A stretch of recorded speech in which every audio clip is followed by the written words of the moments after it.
habiendo cambios maravillosos en la relación entre Cuba y Estados Unidos. Yo creo que yo estoy bastante convencido que sí se va a resolver, que va a haber mejores posibilidades de que ya sea más aceptado y todo ese lío por el lío del convenio de embajada de Cuba con Estados Unidos. Cuba y Estados Unidos, después de tantos años, tengan relaciones nuevamente. Para los que tenemos familiares, y va a ser, creo que mucho mejor para los de allá y para los de aquí. Son opiniones de cubanos en La Habana y aquí, en la Florida. Tenemos para este segmento a Antonio Díaz Sánchez, secretario general del Movimiento Cristiano Liberación, expreso político del Grupo de los 75. Gracias, Antonio, por estar con nosotros esta noche. Leonardo Díaz Castañeda, periodista independiente de UNPACU. Gracias, Leonardo, por estar con nosotros esta noche. Y vía telefónica desde La Habana, Manuel Cuesta Morúa, opositor y líder de Arco Progresista. Manuel, buenas noches. Bueno, parece que tenemos un delay, tenemos problemas técnicos. Antonio, las repercusiones y el simbolismo de este izamiento de esta bandera por parte de un secretario de Estado de Estados Unidos que no visita Cuba desde el año 1945, 70 años. Mira, sin duda es algo significativo y algo que va a quedar para la historia. Este gobierno ha comenzado a acercarse al gobierno cubano y nosotros lo vemos con una mirada bien crítica, porque hemos visto unas relaciones que se han basado fundamentalmente en la aceptación de una lógica de no derechos que prima dentro de Cuba, y hemos notado cómo ha existido por parte de las autoridades norteamericanas una política de, en gran medida, tolerar que la regla de juego y la lógica del gobierno cubano, que es una lógica que subyuga a un pueblo y lo mantiene como secuestrado, como rehén, permanezca en todo este tipo de acercamientos. En unas declaraciones de John Kerry, en una entrevista que le ha dado a nuestro compañero Andrés Oppenheimer de Miami Herald y CNN en español, dice que los derechos humanos en Cuba es un tema clave para Estados Unidos. ¿Creen ustedes que hay sinceridad en esas palabras, Leonardo? Creo que parece que no. Y digo parece que no, porque recientemente, el 24 de julio, antes de salir para acá, para los Estados Unidos, fui violentamente agredido por dos oficiales de la seguridad del Estado del municipio de Mella, en Santiago de Cuba. Fundamentalmente por el teniente Dainier Suárez Pagán, un agente de la seguridad del Estado que se dedica a torturar. Ha torturado a diferentes miembros de la Unión Patriótica de Cuba, en Santiago de Cuba, entre ellos el caso de Rubén Torres ahí, un joven de Palmarito de Cauto, que después de haber sido apresado y esposado en su vivienda, fue trasladado a un lugar distante del poblado de Mella, un lugar deshabitado. Ahí fue aparte, después de haber sido golpeado nuevamente, fue amordazado, amarrado a un poste con hormiga, y gracias al auxilio de un pescador que se encontraba en la zona, él pudo ser rescatado. También el caso de Roilán Álvarez Renzoler, que le partió el párpado del ojo izquierdo.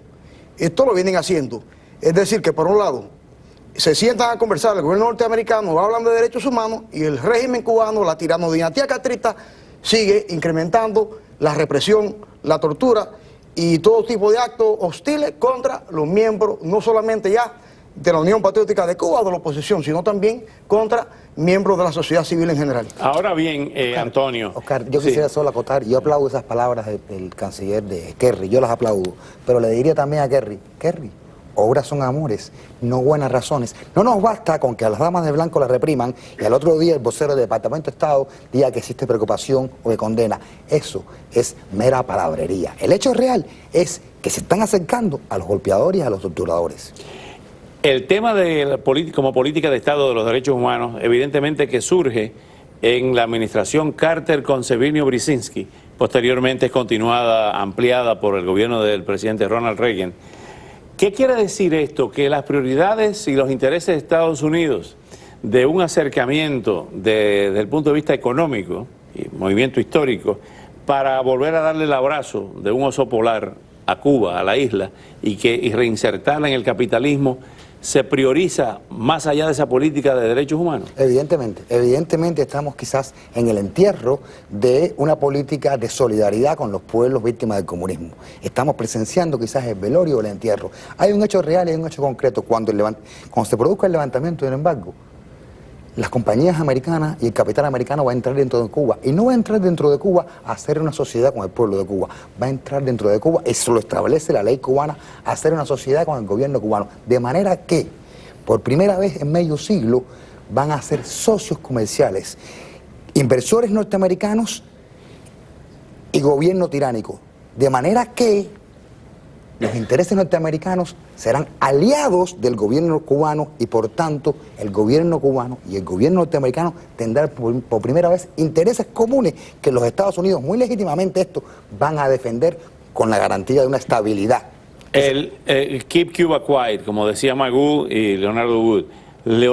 Hablando de Leonardo Díaz Castañeda, ¿queda la oposición en Cuba en un desamparo con este restablecimiento de relaciones entre Estados Unidos y Cuba? Bueno, creo que es el momento de que la oposición, por supuesto, se replantee nuevamente la situación.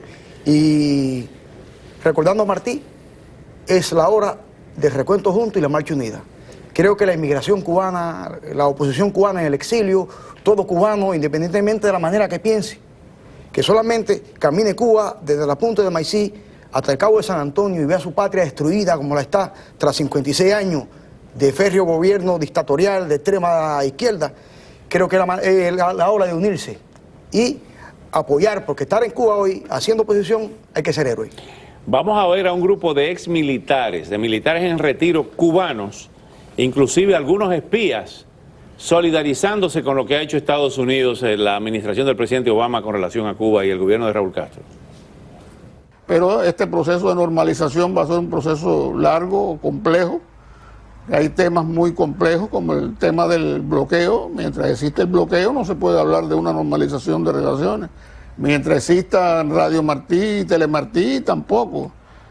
Mientras exista dirigentes de Estados Unidos que planteen que, bueno, fracasó esa táctica, pero que no han renunciado a su estrategia. Para nosotros es preocupante. Nosotros lo recibimos como un éxito de la política cubana. No nos han podido destruir.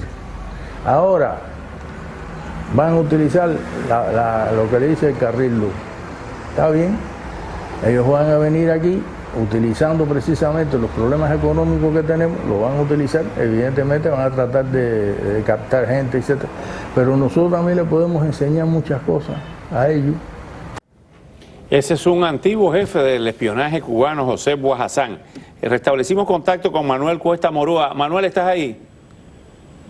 Aquí estoy. Muchas gracias.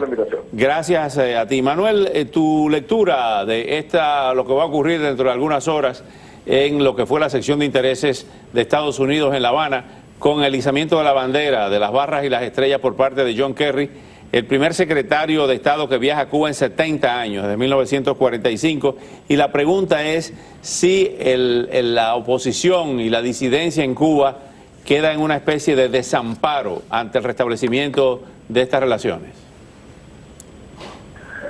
Yo creo que ha habido una lectura en esa dirección de que con el restablecimiento de relaciones entre ambos países, entonces enemigos, pues quedamos nosotros a un lado en este juego, en esta ecuación política. Yo lo veo de esa manera, no lo interpreto de esa manera. Solo interpreto que el cambio de enfoque de los Estados Unidos hacia el gobierno cubano supone también que en la ecuación política cubana entra también un tipo de relación que no se suponía existiera entre Cuba y Estados Unidos hasta tanto no hubiera democracia. Pero yo, por los datos que leo y las cosas que veo, los Estados Unidos siguen dejando claro su compromiso con los derechos humanos, las libertades fundamentales, el apoyo en todas las direcciones, en todos los niveles hacia la oposición democrática.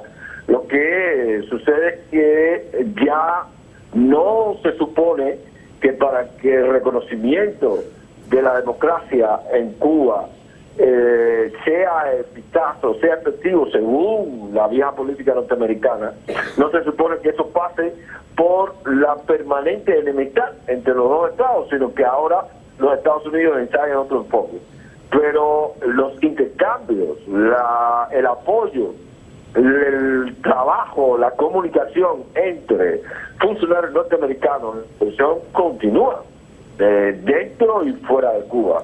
Y no ha sido derrotado el régimen como se pensó podía ser por parte de la política anterior norteamericana, pero en todo caso no supone que los Estados Unidos cambien su estrategia hasta donde ellos mismos han dicho. Manuel, hay una reunión con cierta discreción, se ha filtrado aquí con miembros de la oposición o de la disidencia. ¿Está Manuel Cuesta Morúa invitado a una reunión con el secretario de Estado John Kerry en horas de la tarde?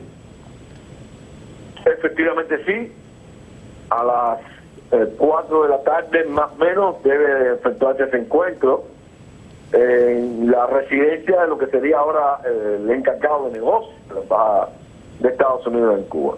De modo que yo interpretaría eso como la continuación de esa política. No ha habido, hasta donde yo conozco, una reunión previa entre un secretario de Estado y representantes de la oposición cubana, al menos en Cuba, y en el exterior no conozco tampoco de muchos casos. El último caso que conozco fue el de Osvaldo Payá Sardiñas, cuando en su ocasión se reunió con el entonces secretario de Estado Colin Powell. Pero hasta la actualidad eso no había ocurrido, y yo creo que esto indica la continuación de la misma política. ¿Quiénes más estarían? Interpretamos correctamente los datos. ¿Quiénes más están invitados a esa reunión contigo, Manuel?